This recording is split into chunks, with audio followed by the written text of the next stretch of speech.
Purple cake ulit tayo for today's video. Mga mi, tara na G!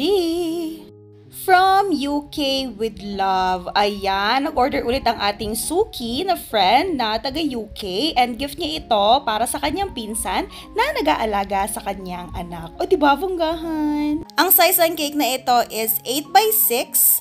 And ang flavor niya is strawberry moist with caramel filling. Same na flavor doon sa dino cake na na-post na natin nung minsan. Naku, mukhang napaparami na yung nag-order ng ganitong flavor. Napakasarap naman kasi talaga. Amazing! Ang request lang sa akin ay purple na cake na merong butterfly na designs and transparent and white na cake ball toppers. Ayan. And nag-specific request si customer na dapat yung mga butterflies natin ay hindi yung mga usual na butterflies na merong gold na linings.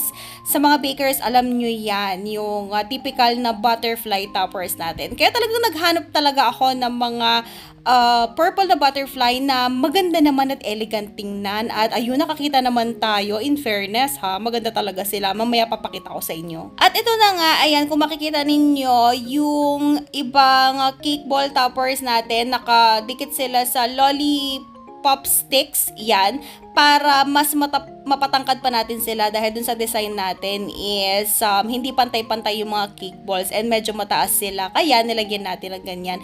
And fondant lang din yung ginawa nating pandikit dun sa cake ball sa lollipop stick natin. Hindi na ako gumamit ng glue stick para siguradong safe tayo or safe ang customer natin. At ito na nga yung mga butterfly toppers natin. Ayan, di ba nakikita din yun? Naku, sobrang bonggahan yan. Meron sa blue and orange up yan. Pero kung gusto nyo naman din mag-print, pwede rin. Pero since ayun nga, gusto talaga natin na mas elegant siyang tingnan, ayan, bumili na lang tayo para mas maganda na rin yung quality. Tapos syempre, hindi mawawala ang pangmalakasan nating mga draggies na iba't ibang sizes.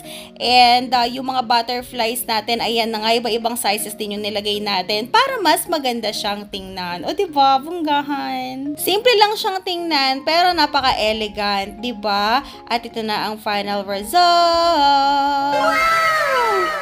O diba, ang shala ng cake natin, napakasarap tingnan sa mga mata. And that's it for today. See you on our next video. Bye!